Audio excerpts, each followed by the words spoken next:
Hi, this is Ian from EssentialTennis.com.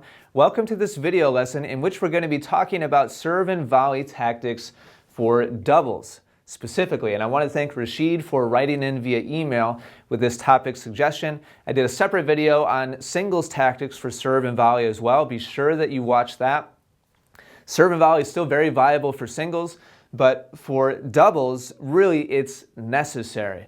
If you want to be a high-level doubles player and you want to advance beyond where you are right now, being comfortable serving and volleying and returning and volleying as well really is crucial. It's essential, you could say.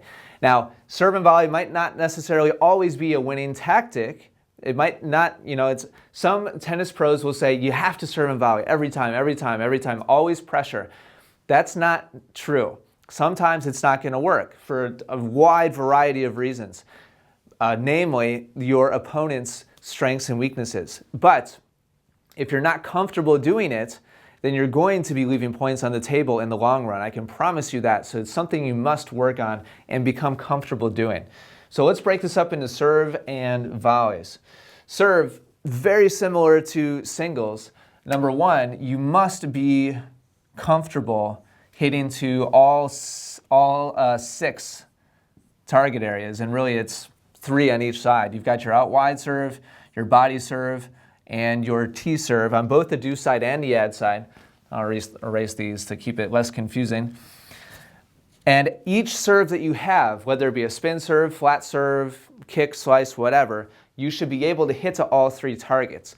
That's crucial so that you can mix things up enough, consistently enough and confidently enough to keep your opponent off balance and guessing.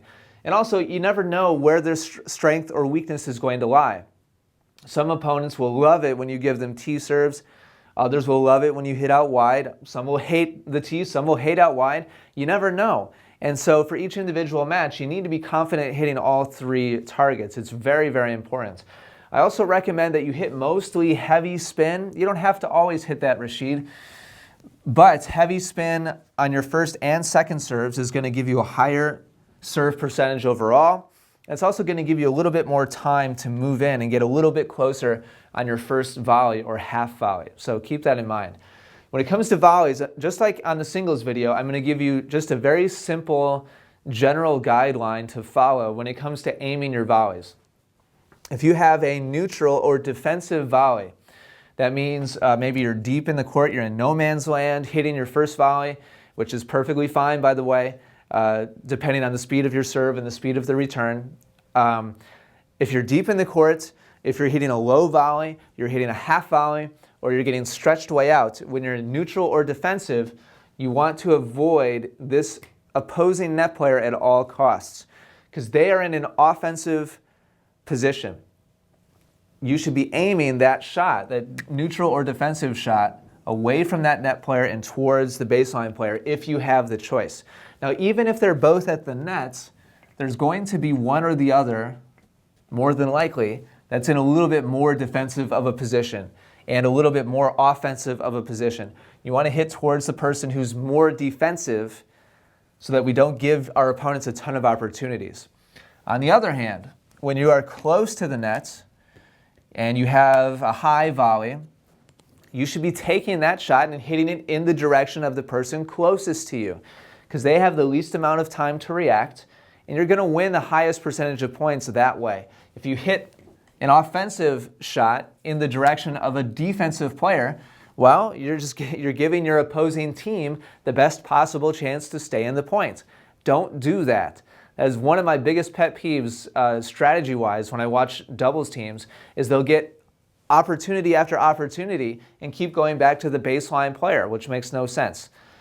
It's not that we're trying to hit this net player, but you should be hitting in their direction. That might be an angle close to the service line so you can keep it low at their feet. It might be literally at their feet, but in their direction is going to be your best bet on a high offensive volley. So those are my main tips for serve and volley and doubles, Rashid. Thank you so much for submitting a great topic idea. I appreciate it. If you are watching on YouTube right now and you've enjoyed this video, do me a favor and click like. Also subscribe to my channel here on YouTube so that you don't miss out on any future lessons that I'll be releasing. And if you have any comments or questions at all, just leave those down below. Thank you so much for watching. I appreciate your time and your attention.